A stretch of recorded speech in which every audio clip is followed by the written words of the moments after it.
Boa noite, então. Vamos começar o nosso assunto de hoje. Hoje a gente vai fazer a live número 4, né? Então foram 4 segundas-feiras, quase um mês aí da gente fazendo as aulas, eu e o João juntos, né? Com o objetivo de levar algumas informações nutricionais de qualidade para vocês.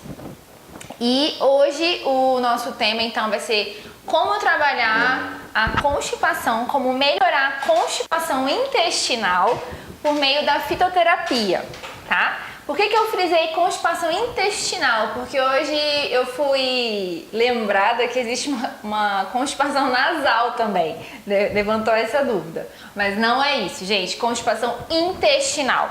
Tá joia? Então a gente vai começar a entender os mecanismos do porquê que as pessoas se sentem enfesadas.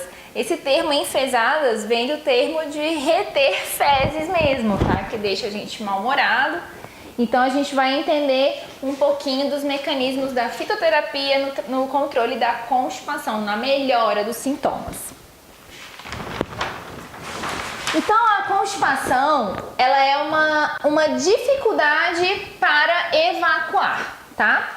E aí existem alguns critérios para a gente identificar se a pessoa está ou não com um processo de constipação ou apenas um trânsito intestinal um pouco mais lento.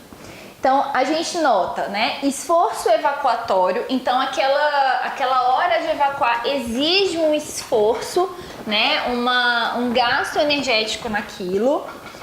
Fezes endurecidas, aqui a gente vai falar um pouco sobre como a gente avalia essas fezes. Isso é um assunto muito delicado, porque eu questiono isso no consultório e as pessoas não conhecem as suas fezes. Gente, isso é extremamente importante, tá? Eu levo mais ou menos em torno de 20 a 25 minutos só falando de fezes na consulta. Então é um assunto importante. Observe aquilo que o seu corpo está excretando, tá? Então fezes endurecidas também caracterizam a constipação. Uma sensação de bloqueio ou de obstrução anorretal, né? Que é por onde as fezes saem. Então tem gente que tem uma sensação de que parece que as fezes não conseguem sair. É uma sensação de obstrução, de bloqueio, tá? Manobras manuais, então tem pessoas que precisam fazer toque para as fezes poderem sair, para poder estimular aquela musculatura anorretal a funcionar. Então quem recorre a essas manobras manuais pode estar com um quadro de constipação. Menos que 3 evacuações semanais, então a pessoa tem 7 dias na semana, ela evacua menos de 3 vezes nessa semana. Isso já caracteriza constipação também. Evacuações incompletas, ou seja, a pessoa vai ao banheiro, evacua, mas ela não sente aquela sensação de evacuação plena, né? Que esvaziou completamente aquele intestino. Então, as evacuações incompletas.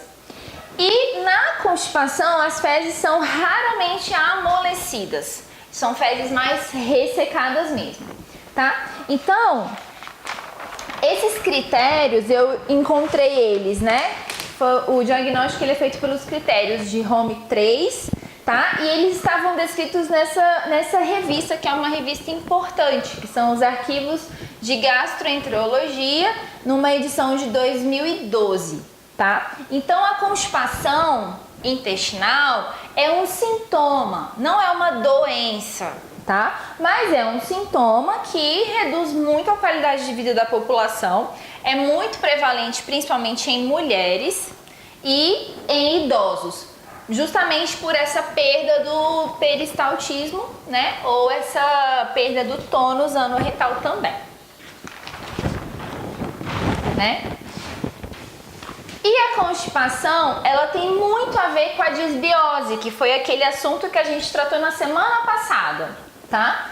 A gente não sabe, né, na verdade, da onde, é igual a questão do ovo e da galinha, né? Se a disbiose é uma causa ou uma consequência da constipação. Porque se a pessoa apresenta desbiose, ela pode gerar constipação. Mas se a pessoa tem constipação, ela pode ter uma desbiose.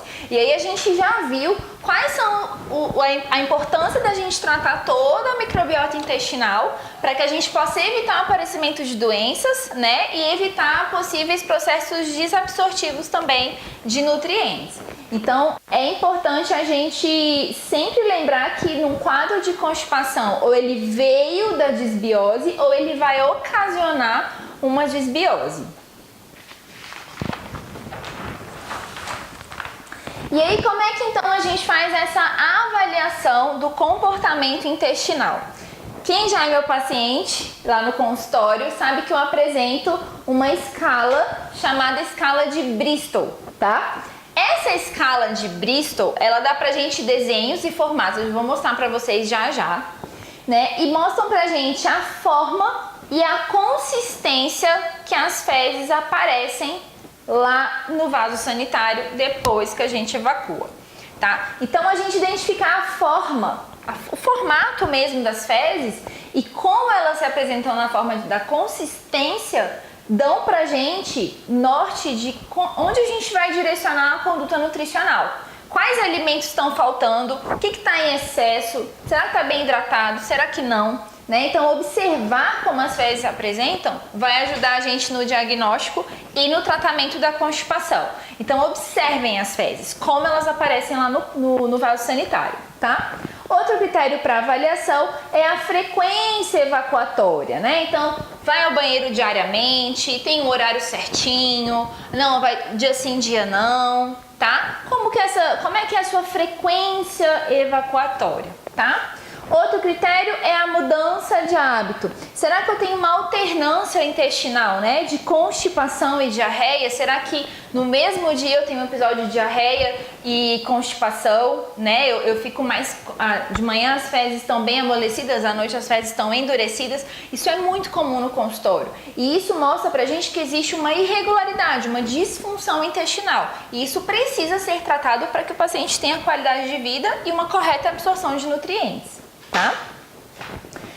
Outro critério, dor abdominal ou dor anal, né? Então, aquela cólica intestinal que é mais comumente na região inferior do abdômen, ou a dor anal mesmo, o ato das fezes passarem pelo ânus e aquilo causar uma dor. Aquela pessoa pode estar tendo ou um processo de hemorroida ou uma fissura anal. Tá? Então é importante a pessoa identificar se existe algum processo de dor para a gente conseguir tratar essa disfunção. Se a pessoa tem urgência para evacuar e uma certa incontinência fecal. Tem pessoas que têm uma certa urgência, deu vontade, corre. Tá? Será que existe uma disfunção, um probleminha no músculo lá no retal? Né? Essa incontinência fetal, será que aquele músculo não consegue segurar as fezes? Então a gente trabalha esses critérios de avaliação para a gente poder tratar, tá? E quais são as causas? O que pode estar causando a constipação nas pessoas atualmente, né? É clássico a gente pensar inicialmente em fibras e água, né? Então uma dieta pobre em fibras, uma dieta pobre em hidratação, baixa ingestão de água, pode sim fazer com que o intestino fique muito preso. As fibras, elas estimulam o peristaltismo, favorecem o pH do cólon, né? Do cólon intestinal.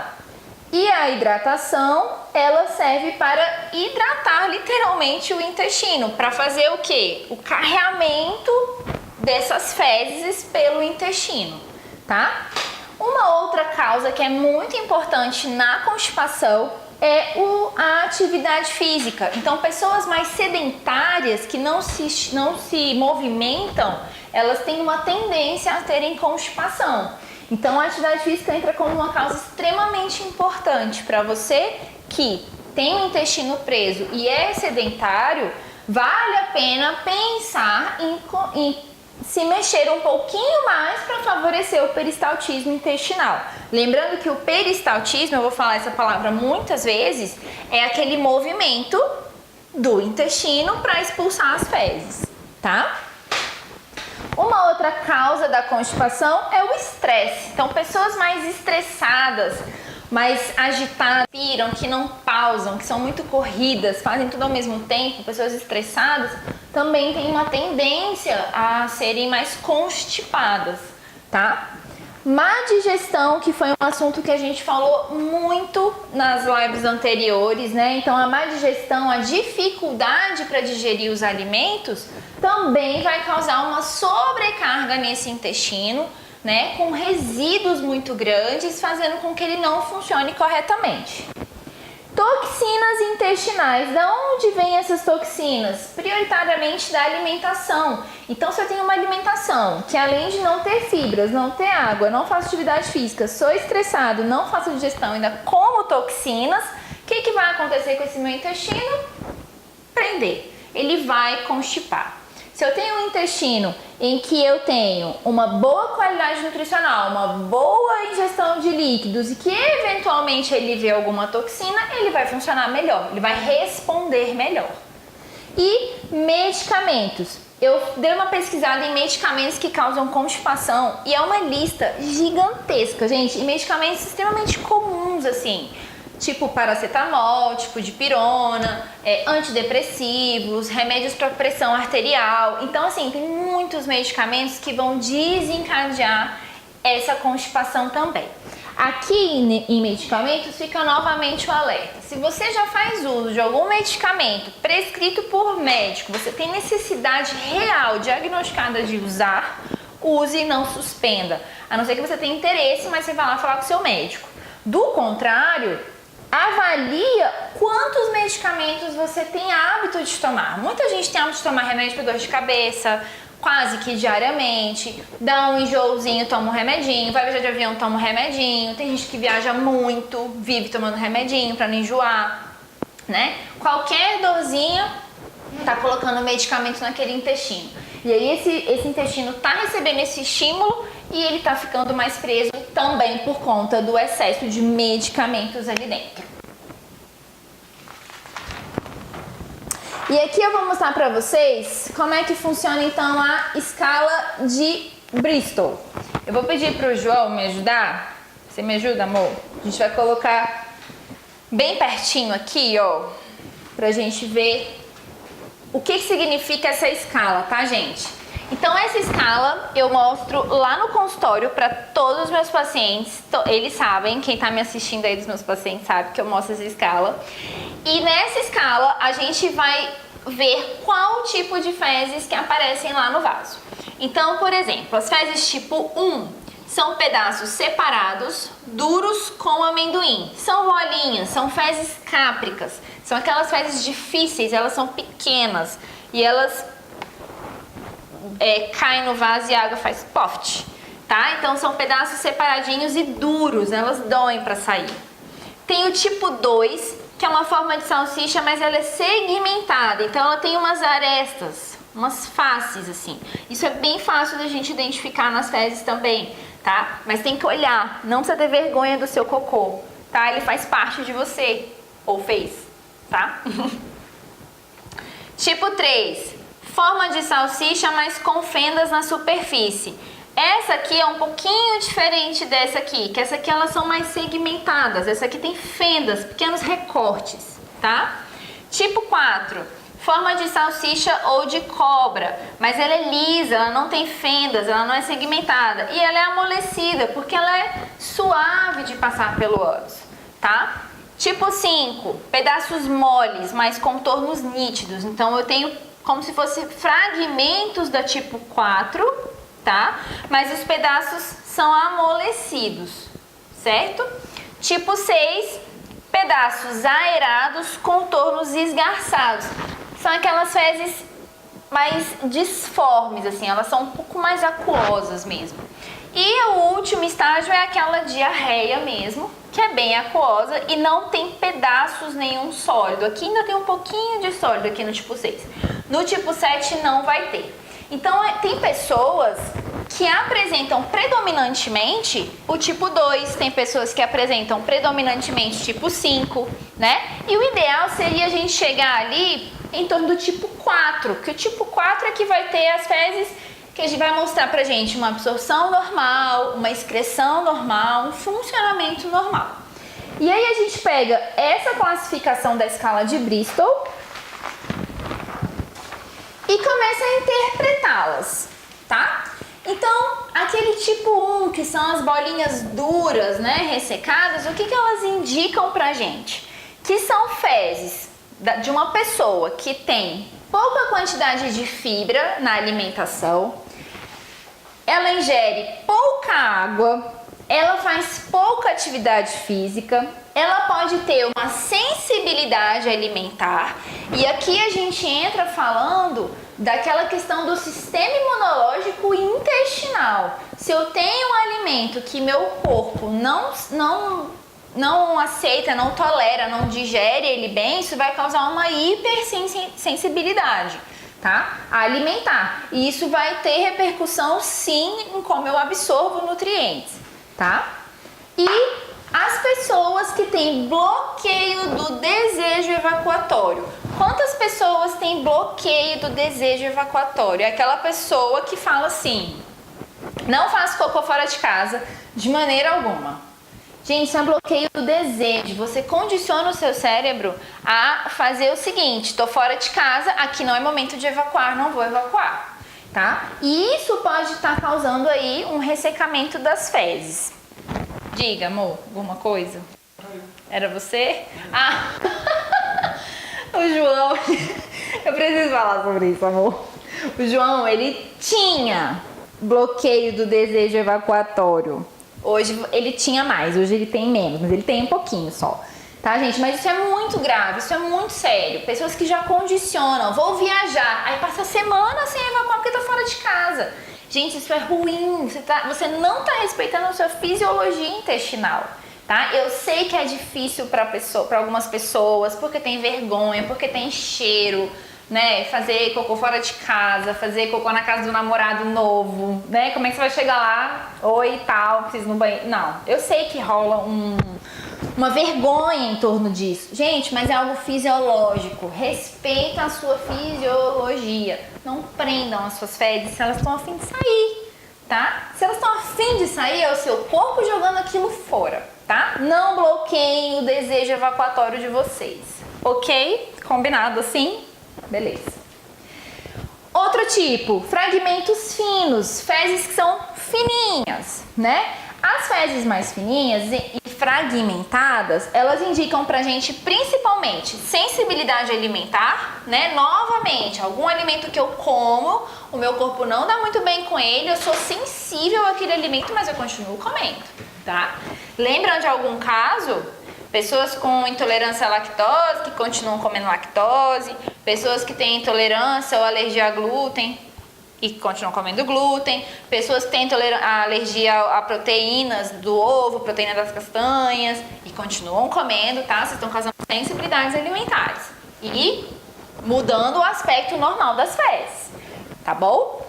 E fragmentos finos também indicam uma alta prevalência de toxinas nas suas fezes. Então, quem tem fragmentos finos e tem muita toxina, significa que na alimentação o perfil alimentar está muito ruim e que o seu intestino está sofrendo com isso, tá? E automaticamente poucas fibras, porque as fibras dão um formato um pouco mais volumoso para essas fezes. Joia? Fezes em tiras. Tiras finas, tá? Fragmentos são quando eles são pedacinhos, tá? Tiras são fezes longas, assim, mas em tirinhas fininhas. Pode ser por espasmos intestinais, né? Gerando aquelas dores, aquelas cólicas.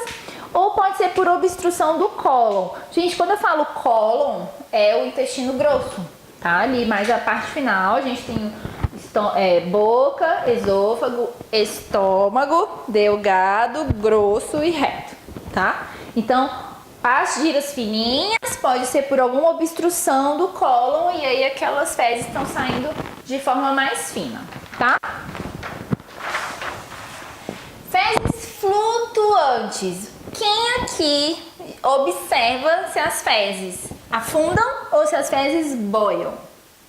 Quando eu comecei a namorar com o João, eu perguntava isso direto pra ele, porque isso significava muito pra mim, realmente significava. Eu precisava entender como que a microbiota dele funcionava. Afinal, a microbiota dele ia conversar com a minha, né? A gente ia namorar, então era necessário. Mas, gente, não precisa. Terminou, olha lá no vaso.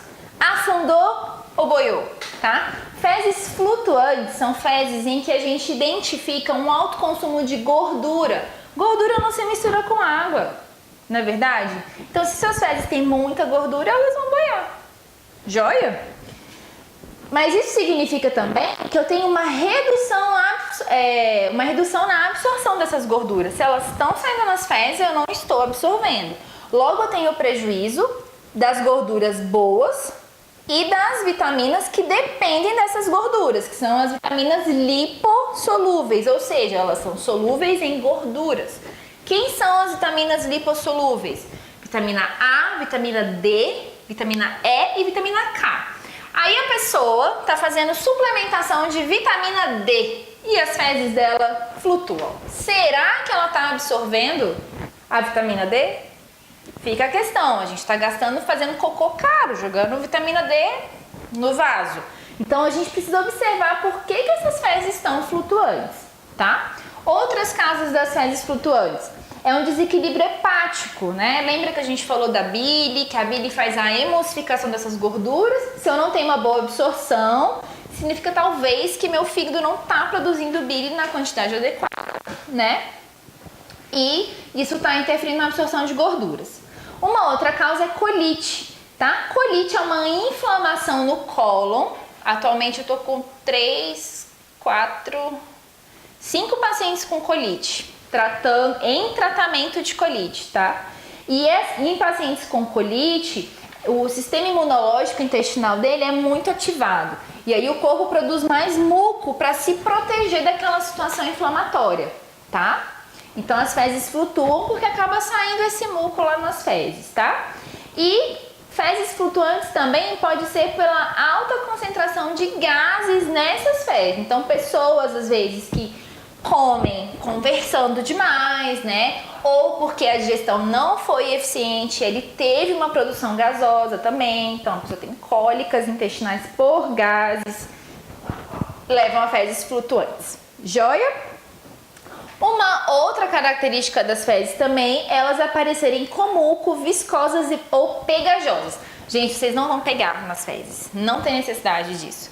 Visualmente, vocês já vão entender que elas estão com esse aspecto um pouco mais melequento, tá? E isso pode representar uma doença inflamatória intestinal, tá? Um excesso no consumo de leite, porque o leite ele ativa a nossa produção de muco, tá? Então, novamente, a gente tem o muco protetor aqui de um caso inflamatório e a gente tem aqui o muco pela ativação da produção do leite, tá?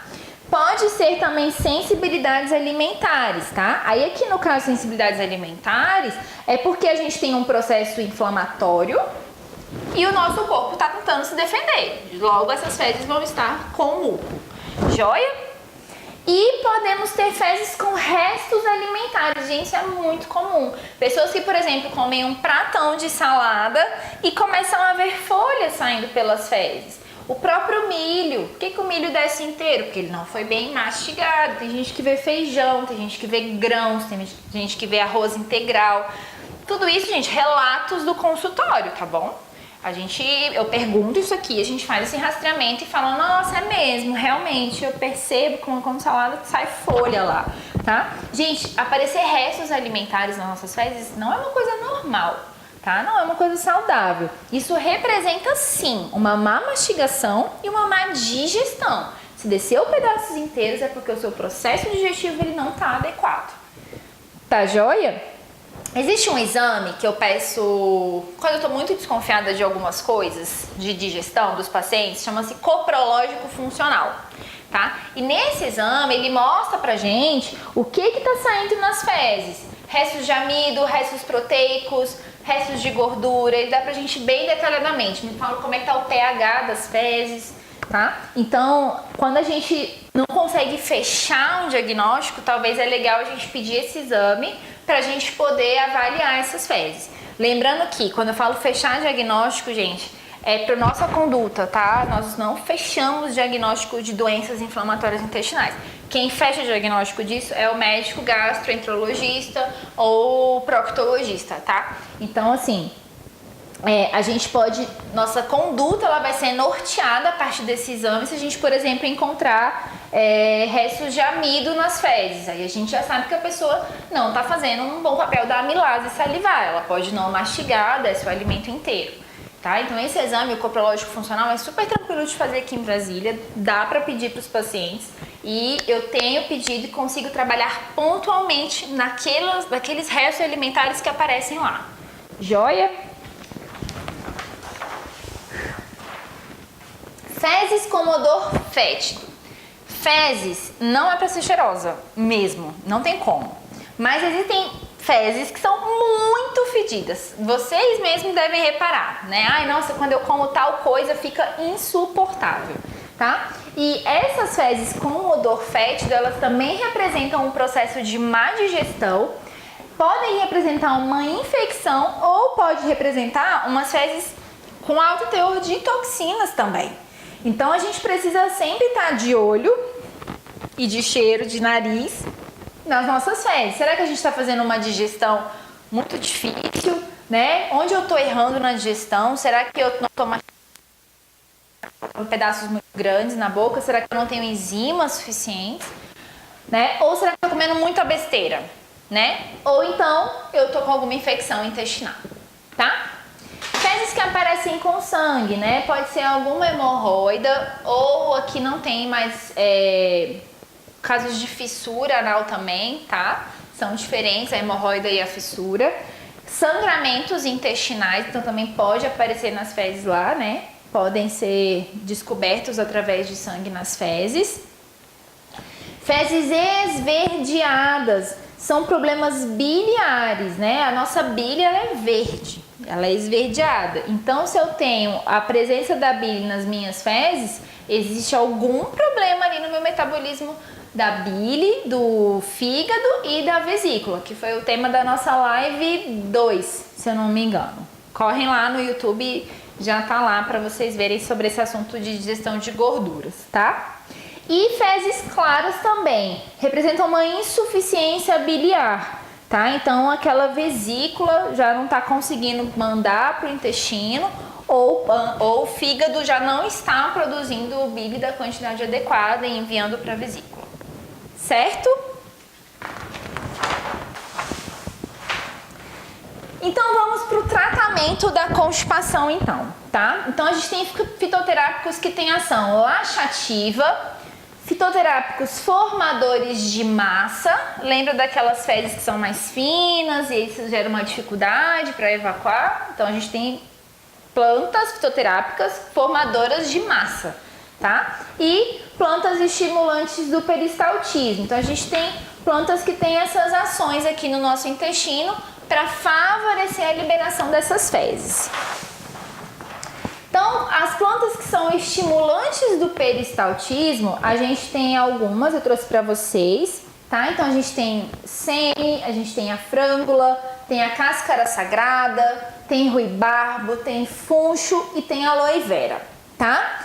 Lembrando, isso é uma coisa muito séria, que o uso do sene, da cáscara sagrada, do ruibarbo e da frângula, o uso abusivo pode causar diversos problemas intestinais, tá? Por que eu tô falando isso? Porque eu já peguei pacientes no consultório em que estavam em uso crônico para poder evacuar, tá? A gente vai entender por que essas plantas usadas abusivamente, frequentemente, vão causar um problema, tá? Eu falei a frângula por último porque ela tem um efeito um pouco mais leve, tá? Mas não é recomendado também ficar fazendo uso constante. Joia?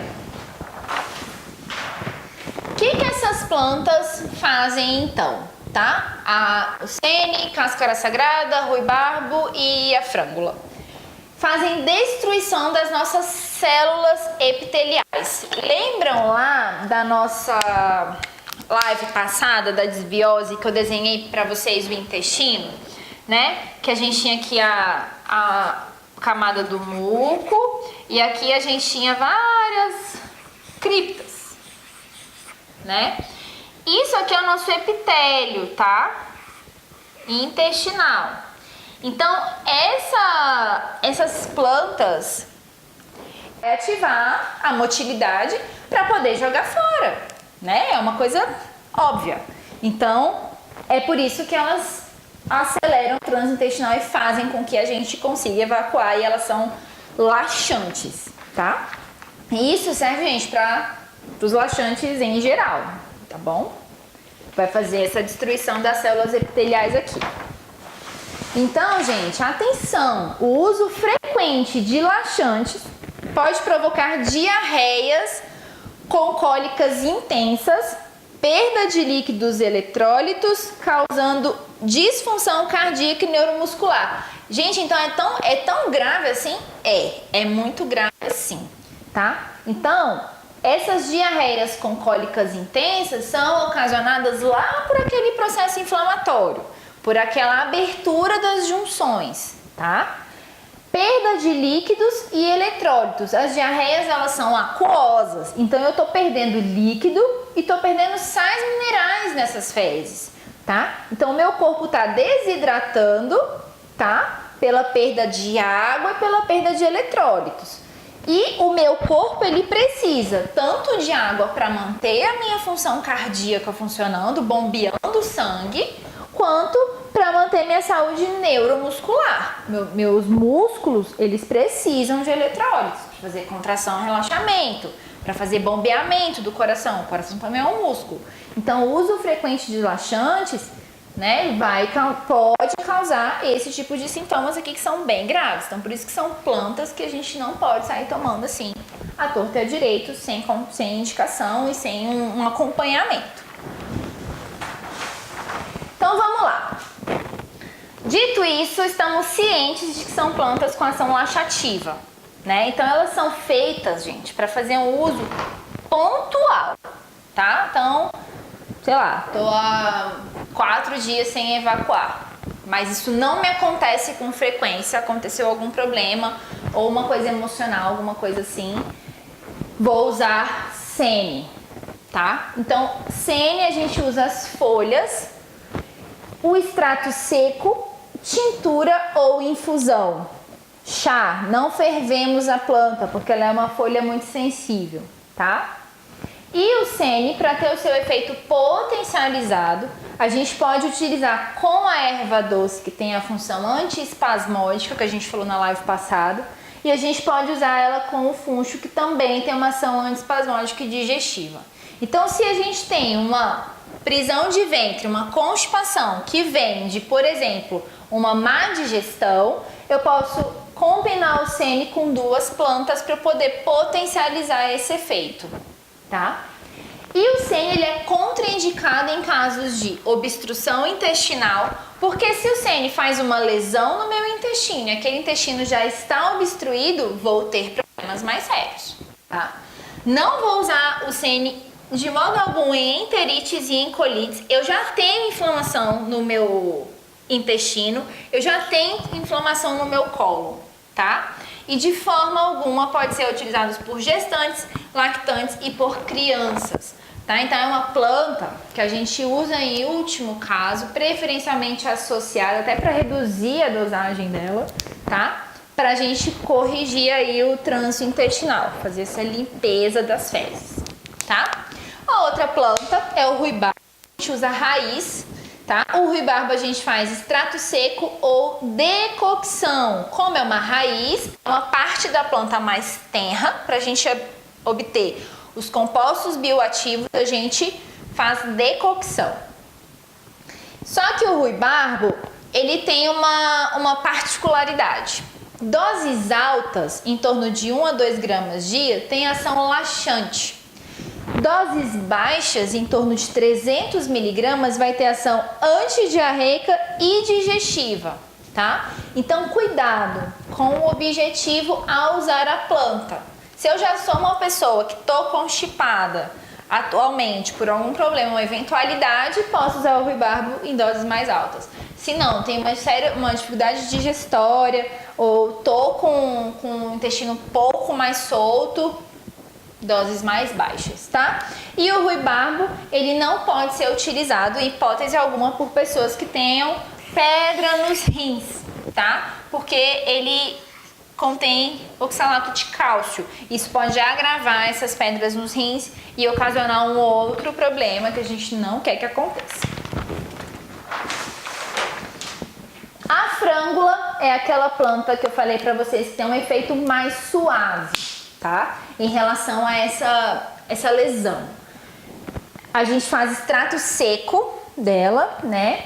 Não é recomendado exceder 2 semanas de uso, né? Eu continuo pensando que o ideal é fazer uso pontual mesmo, tá? Porque fazer qualquer tipo de lesão no intestino pode ser um problema. E em hipótese alguma utilizar com gestantes, lactantes ou com drogas para arritmia. Então os antiarrítmicos, tá? Então a gente vai usar a frângula, a casca da frângula e cuidado na combinação com essas drogas e para gestantes e lactantes. Outra planta, a cáscara sagrada, é a casca. A casca da cáscara é bem tenra, também é bem dura, então a gente também faz decocção. Só que a casca tem um odor podre, então nem todo mundo consegue lidar com ela. Então o ideal seria fazer um extrato seco ou uma tintura, tá? E a sugestão é que se use a cáscara mais no período noturno, porque ela melhora o perfil bacteriano intestinal, tá? Favorecendo aí os ácidos graxos de cadeia curta, que a gente também falou na live passada, né? Melhora o pH intestinal, melhora a proliferação de bactéria boa no nosso intestino. E também a cáscara, por ser uma planta laxativa, que estimula o peristaltismo, ela também não deve ser utilizada por gestantes, lactantes, em casos de obstrução intestinal e em qualquer doença do trato gastrointestinal. Colite, enterite, doenças inflamatórias intestinais como Crohn, retocolite ulcerativa, nada disso, tá? Problemas intestinais a gente esquece a cáscara, a não ser que seja uma constipação pura e simples, sem nenhuma causa por trás. E a gente tem aqui a aloe vera, que é super famosa, é a babosa, né? A aloe vera a gente extrai a seiva dela das folhas, tá?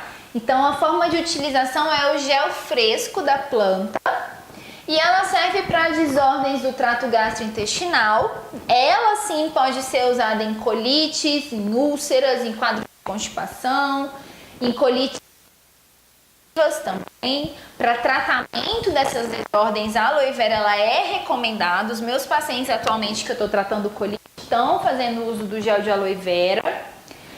Para desordens musculoesqueléticas também ela tem essa ação, em casos de osteoartrite.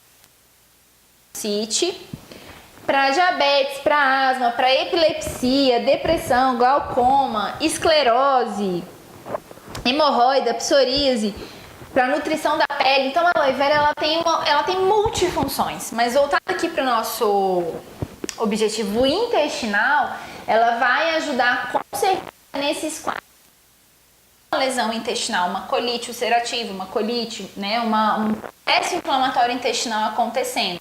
E também, obviamente, em casos de constipação, porque a própria constipação leva a um quadro inflamatório, tá? Se for uma coisa crônica, vai levar a um quadro inflamatório intestinal. E a aloe vera não é recomendado o uso junto com medicamentos hipoglicemiantes, ou seja, medicamentos para tratar diabetes, por exemplo, em pré-cirúrgico, porque ela tem uma ação anticoagulante, então ela vai prejudicar a cicatrização, e não pode ser usada por gestantes também. E a gente tem uma marca bem famosa que vende aloe vera, o xaropinho, tá? Recomendo que não façam em casa porque tem um tipo de babosa que é altamente tóxica, então é melhor a gente fazer uso da parte mais industrializada mesmo pra gente garantir. Certo? Certo até aqui? Tudo bem? Tudo ok? Beleza. Vamos passar então para os fitoterápicos, são formadores de massa, tá? Então, pessoas que têm poucas fezes, pouco volume, né, e dificuldade para evacuar por causa dessa pouca quantidade, a gente usa os formadores de massa, tá? Então, o primeiro que a gente tem é a pectina, que é uma mucilagem, tá? As pectinas, elas têm uma ação de absorver a água. Ela é um laxante lubrificante, tá? Então ela vai melhorar a hidratação do trato gastrointestinal. Ela também é utilizada para controlar a glicemia e colesterol. É utilizada para prevenção de doenças cardiovasculares e ela também tem a ação de aumentar a saciedade, né? Então ela retarda o esvaziamento gástrico. Ela acelera o trânsito intestinal, mas ela retarda o esvaziamento gástrico. Então ela ajuda o intestino a funcionar, mas mantém a gente saciado por mais tempo, tá? Sempre que a gente for usar pectina, mucilagens em geral, aumentar a ingestão de hídrica, a ingestão de água, porque senão vai travar. Ela precisa de água para poder funcionar corretamente. E onde a gente encontra pectina, né? Em casca de frutas em geral a gente encontra, mas principalmente na maçã, no maracujá, na parte branca da laranja, né? Aquela parte, aqueles fiapinhos, tudo ali tem pectina, não tiremos aquilo, comamos aquilo. Na alfarroba, na pera, no pêssego, em geral casca de frutas e folhas verdes, tudo isso a gente encontra a pectina. Gente, isso aqui nada mais é do que o quê? Uma alimentação saudável, uma alimentação que vai fornecer fibras boas para o seu intestino, dar condições para melhorar o peristaltismo e a proliferação de bactérias boas, para o seu intestino ficar mais saudável. Temos também o amido resistente, que estava bem famoso por causa da banana verde, né? O amido resistente, ele é uma fibra prebiótica, ou seja, ele faz regulação no pH intestinal, favorecendo o crescimento de bactérias boas, tá? Com isso também ele favorece o peristaltismo, então ele vai estimular o peristaltismo. Ele também tem uma ação bem impactante na glicemia e índice glicêmico dos alimentos, que é aquele impacto no pâncreas. Sensibiliza a insulina, então pessoas que são resistentes à insulina, produzem muita insulina e elas não funcionam. Fazer uso do amido resistente vai sensibilizar essa insulina. Ele aumenta o bolo fecal, então para aquelas fezes fininhas, sem formato, a gente dá um amido resistente para as fezes darem uma encorpada e fazerem o trânsito intestinal funcionar. E ele também confere saciedade, também faz retardamento do esvaziamento gástrico, mas não intestinal, tá? Ele estimula o peristaltismo, mas a saciedade. Joia? Onde a gente encontra amido resistente? Em grãos, em leguminosas e na banana verde. Só que tem muito cuidado, porque quando a gente pega esse amido resistente e faz um aquecimento, a gente quebra esse amido resistente. Quando a gente resfria, a gente concentra esse amido resistente, tá?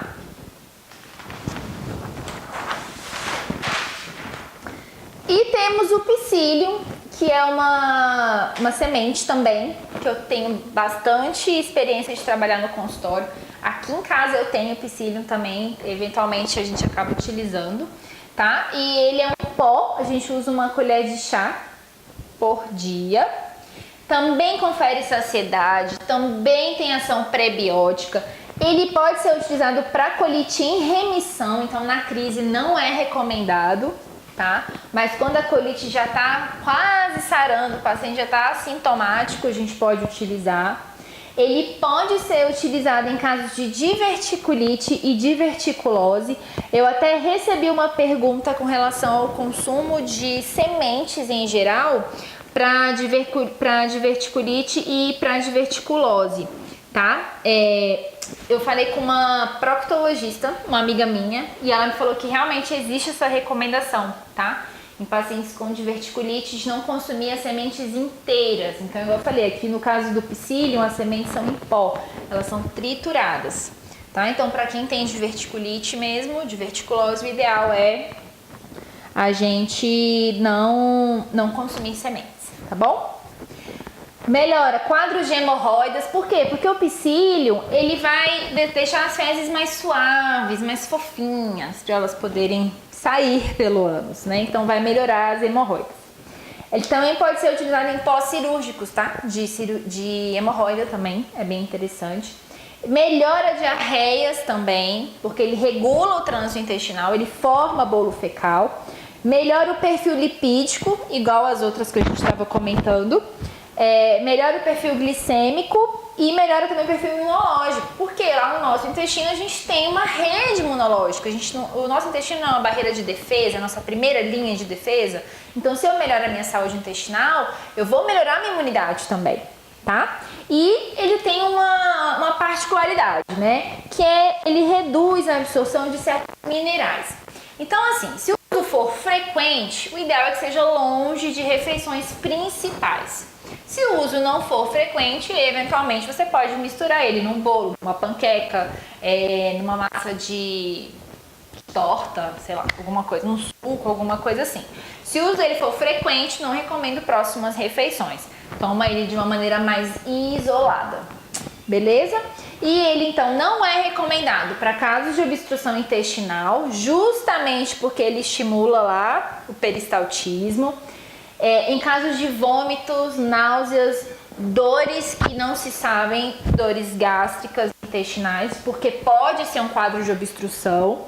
E para pessoas que fazem pouca atividade física ou pacientes acamados, porque ele vai dar gases, tá? Eu preciso que essa pessoa ela tenha uma vida ativa para poder movimentar esse intestino, tá? E ele é permitido, ele tem um uso seguro para lactantes e para gestantes. Então, ao contrário dos outros, né, do aloe vera, que a gente não podia usar, a gente pode usar o psyllium para dar uma normalizada nesse intestino constipado. E a gente tem outras fibras também que a gente pode associar com o psyllium e com o amido resistente, que são as gomas, goma guar, glucomannan, goma acácia. Alguns produtos industrializados até têm esses produtos para dar consistência, tá? Mas sempre que a gente encontrar esses produtos, tiver contato com essas fibras, a gente vai aumentar a ingestão de líquidos para não prender esse intestino. E por último, a gente tem o óleo mineral, que é o óleo de rícino, né? Eu nem sabia, fui pesquisar isso, descobri que o óleo de rícino é da mamona, né? Então, pego a mamona, extraio o óleo dela e as pessoas tomam isso. Ele é usado como um laxante também. A ação dele é emulsificar o bolo fecal, então vai pegar o bolo fecal, fazer uma capa, né, um revestimento ali para as fezes poderem passar mais suavemente pelo ânus. Ele vai fazer um revestimento do reto, então ele dá conforto na hora de evacuar. Só que o uso do óleo mineral vai causar má absorção de gorduras e vitaminas lipossolúveis, né? Então, de repente, também não é uma forma mais recomendada de estar tratando o seu intestino. Na verdade, gente, tratar o intestino constipado é o seguinte. Resumo da ópera. Vou fazer um resumo para vocês, tá? A gente pode usar em situações extremas e não crônicas algumas plantas que estimulam o peristaltismo. Eventualmente a gente usa o sêmen, a frângula, a cáscara ou o ruibarbo. Só que a gente tem que ter em mente que essas plantas causam lesão intestinal. O intestino ele vai funcionar, mas ele vai estar lesionando ao mesmo tempo, porque eles reagem a um processo inflamatório intestinal, certo? A gente pode usar plantas que aumentam o volume das fezes, o psyllium, o amido resistente, as gomas, as frutas e os folhosos. Gente, isso aqui nada mais é do que alimentação saudável, tá? A gente usa grãos, a gente usa cereais integrais, a gente toma água, a gente combina isso aqui. Mais alimentos, fontes de fibras, mais água, menos medicamentos. Reavaliem lá o uso de medicamentos. Será que vocês estão tomando muito medicamento e isso está prendendo o seu intestino? Será que a sua alimentação tem mais fibras, tem mais água do que toxinas? Um intestino que só recebe alimentos industrializados, ultraprocessados, que tem um baixo valor de fibra, tem baixo valor nutricional, é óbvio que ele vai prender, tá? Comecem a se mexer. E fazer atividade física não é você se matricular na academia e ir 6 vezes por semana. É você começar a descer a escada, subir a escada, parar o carro mais longe, ir na padaria a pé. É você colocar o seu corpo para se mexer, porque o seu intestino ele também é um músculo, então ele também precisa estar em movimento, né? A constipação mais clássica, a gente precisa ter hábitos saudáveis. Parar de ficar colocando muita toxina no nosso organismo, medicamentos desnecessários, revisem isso, aumentem a ingestão de água, tá? Para vocês fazerem uma continha bem básica aí, a recomendação é 35 ml por quilo de peso, tá? Então essa é uma recomendação básica, assim, para saber se você pelo menos está chegando na quantidade ideal para você. Mas eu tenho pacientes que 35 ml por quilo de peso é pouco. Então, aquele paciente vai precisar de mais água, tá? Às vezes seu intestino está mais preso por falta de água, tá? Entrando nesse critério água, confundimos muito sede com fome, confundimos sede com fome. Ao invés da gente respeitar a nossa sede, a gente está comendo, tá? E tá faltando água, você tá colocando coisa sólida sem água para empurrar essas fezes, tá? E a gente, em último caso também, a gente tem os lubrificantes, que é o óleo de rícino, tá? Que é para emulsificar essas fezes e jogar fora, mas a gente já viu também que não é a melhor alternativa porque vai interferir na absorção de gorduras e vitaminas lipossolúveis. Certo, pessoal? Esse tema é um caso que eu pego quase que diariamente no consultório, né? E eu sempre chamo muita atenção para todos esses fatores, tá? Esses aqui que a gente comentou aqui embaixo. Ah, mas poxa, só porque eu não bebo água? É, só porque você não bebe água. Ah, mas poxa, todo dia eu tô lá e eu sinto dor de cabeça. Sim, pode ser que isso esteja levando você a um quadro de constipação, tá? Investigar sensibilidades alimentares. Sempre observem se determinado alimento que você comeu naquele dia fez você não evacuar no dia seguinte, tá? Isso pode ser um quadro de sensibilidade. Comecem a fazer esses rastreamentos. E principalmente, comecem a avaliar as fezes que vocês estão excretando, tá? Observar o formato delas, se elas não estiverem parecidas com uma banana, lisas, amolecidas e que afundam, alguma coisa está errada, tá bom? Observem mesmo, porque isso é importante, é a sua saúde.